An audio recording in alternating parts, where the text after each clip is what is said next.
Hey everyone, Irix guy here. I just want to talk about the best way to bake pork chops. Now keep in mind, pork chops are pork, so you got to be very careful. And if you don't cook them if you don't cook them well enough, you can really get sick. You can get trichinosis.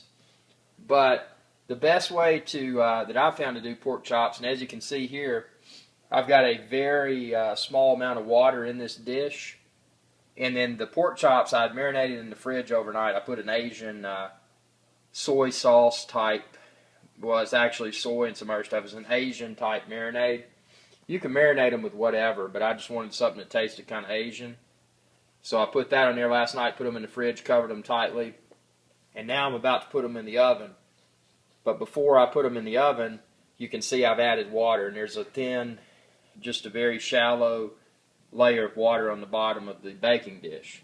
And that's important because as these bake, it will help to keep the pork chops moist and tender.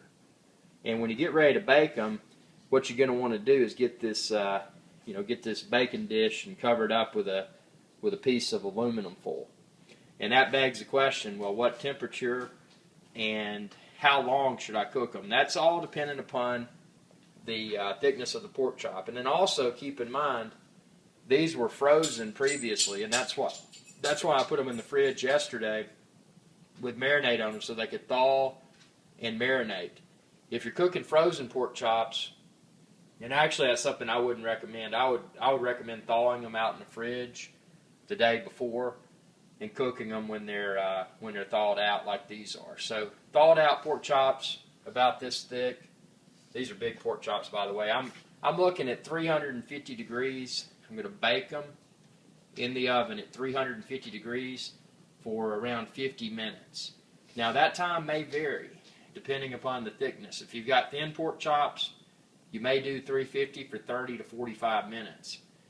And when you check, be sure to check them when you take them out, because if there's any pinkness or anything in them, or they're gooey, they're not done, and you don't want to eat that because you'll get trichinosis, or you may get trichinosis, and you don't want trichinosis. You don't. But anyway, thanks for watching, and appreciate your views. Feel free to subscribe to my channel. I'll post a lot of other videos. I actually got a line of crock pottery videos coming up that'll be dealing with simple and healthy meals that can be fixed in a crock pot. But thanks for watching. Thanks for sharing. And as always, y'all have a good day here from the Irix Guy Adventure channel on YouTube.